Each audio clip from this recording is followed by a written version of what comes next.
योग समाप्त करने के बाद पसीने से तरबतर लूना ने सोचा कि एक ठंडे पानी का स्नान उसे दिन भर की थकान के लिए तैयार कर देगा। शावर का पानी जैसे ही उसके शरीर को छूता है, उसे अचानक अपनी रीढ़ की हड्डी में एक सिहरन महसूस होती है। ये पानी की ठंडक नहीं थी, बल्कि एक ऐसा एहसास था जैसे कोई उसे बहुत करीब से देख रहा हो। उसने तुरंत अपना तौलिया लपेटा और केबिन के मुख्य कमरे की ओर भागी।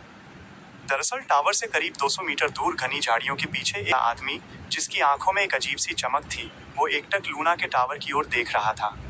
लूना ने घबराहट में अपनी दूरबीन बिनॉक्यूलर्स उठाई और बालकनी पर आकर जंगल के चप्पे चप्पे को खंगालना शुरू किया। उसकी आंखें पेड़ों के बीच किसी भी हरकत को ढूंढ रही थी। उसने अपने डर को एक तरफ रखा, अपनी दैनिक रिपोर्ट रेडियो पर दर्ज की और कुछ समय के लिए मन बहलाने के उद्देश्य से जंगल की सैर पर निकलने का फैसला किया। अचानक उसकी नजर जमीन पर पड़ती है। चीड़ की सूखी पत्तियों के बीच एक लोहे का फंदा, ट्रैप, बिछा हुआ था। वो बिना रुके और अधिक सतर्क होकर आगे बढ़ने लगी। जमीन पर एक बड़े जानवर की पूरी खाल, हाइड उतरी हुई पड़ी थी। लेकिन सबसे डरावनी बात यह थी कि उस खाल पर चमकीला नीला खून लगा हुआ था। तभी पास की झाड़ियों से कर्कश आवाज आई। लूना का ध्यान तुरंत उस दिशा में गया कि दूरी पर उसे एक फटा हुआ टेंट और एक पुराना बैटरी वाला स्पीकर दिखाई दिया। जैसे ही लूना पलटी, उसने अपनी चीख को अपने हाथों से दबा लिया। उसके सामने एक औरत खड़ी थी। उसके बाल बिखरे हुए थे, चेहरा मिट्टी से सना हुआ था और उसके पैरों पर गहरी जलन और चोट के निशान थे। वो औरत अपनी आंखों को फाड़कर लूना को देख रही थी और अपनी ही किसी अजीब भाषा में कुछ बड़बड़ा रही थी। हे भगवान, आपकी ये हालत कैसे हुई? लूना ने घबराते हुए पूछा। लेकिन वो औरत, जिसका नाम बाद में जरीना पता चला, कुछ भी साफ नहीं बोल पा रही थी।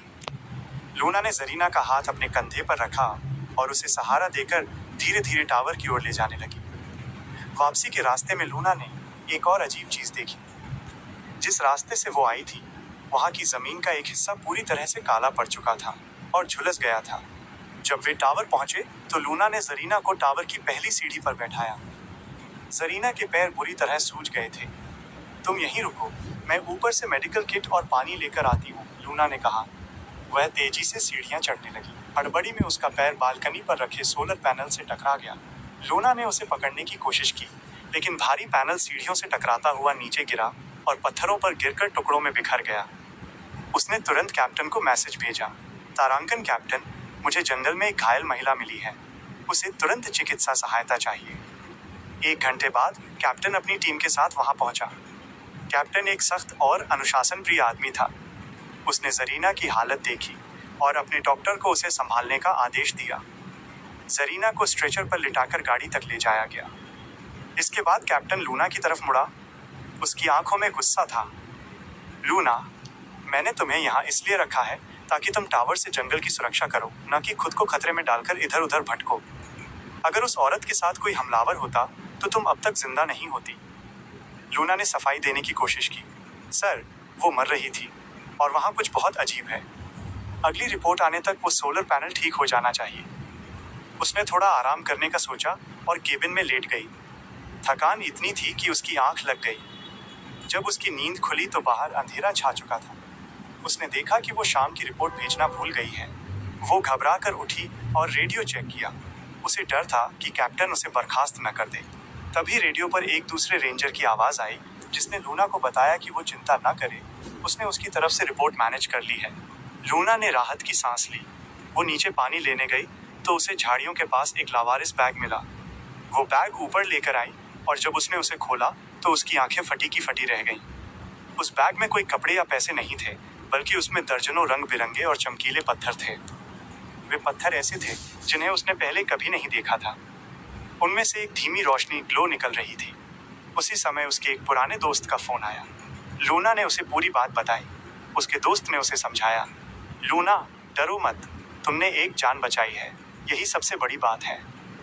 आधी रात का समय था। बाहर मौसम अचानक बिगड़ने लगा। तेज हवाएं टावर से टकराकर सीटी जैसी आवाजें निकाल रही थी। लूना अपने दोस्त से बात कर रही थी कि अचानक बिजली के साथ फोन की लाइन कट गई। पूरा टावर अंधेरे में डूब गया। तभी सन्नाटे को चीरते हुए रेडियो अपने आप चालू हो गया। लूना कांपते हुए रेडियो के पास गई। उसने माइक उठाया। हेलो कैप्टन, क्या कोई है? जवाब में कोई इंसान नहीं था। रेडियो से एक ऐसी आवाज आने लगी जो बिल्कुल अमानवीय थी। ऐसा लग रहा था जैसे कोई भारी धातु फर्श पर रगड़ रहा हो। और फिर एक डरावनी गला घोंटने जैसी आवाज आई। लूना ने तुरंत रेडियो का स्विच बंद कर दिया, लेकिन आवाज फिर भी आती रही। वो डर के मारे कोने में दुबक गई और पूरी रात जागकर सुबह होने का इंतजार करने लगी। अगली सुबह लूना की हालत खराब थी, लेकिन वो सच जानना चाहती थी। कैप्टन की मनाही के बावजूद वो फिर से उस कैंप की तरफ गई। वहां उसे एक नया आदमी मिला। वो बहुत ही शांत और मिलनसार दिख रहा था। उसने बताया कि वो एक शोधकर्ता, रिसर्चर है। यहाँ क्या हुआ था? उस आदमी ने पूछा। लूना ने संक्षेप में बताया। उस आदमी की निगाहें लूना के हाथ में मौजूद बैग पर थीं। लूना को उसकी आंखों में एक अजीब सा लालच दिखा। उसने तुरंत उस आदमी की एक फोटो खींच ली और वहां से हटने लगी। रास्ते में वापस आते समय जंगल की खामोशी फिर से टूट गई। वही डरावनी आवाज जो रेडियो पर सुनाई दी थी, अब सच में उसके पीछे से आ रही थी। लूना अपनी जान बचाकर भागने लगी, लेकिन उसकी किस्मत खराब थी। उसका पैर झाड़ियों में छिपे उसी घातक जाल में फंस गया, जिसे शायद किसी ने फिर से लगा दिया था। आह!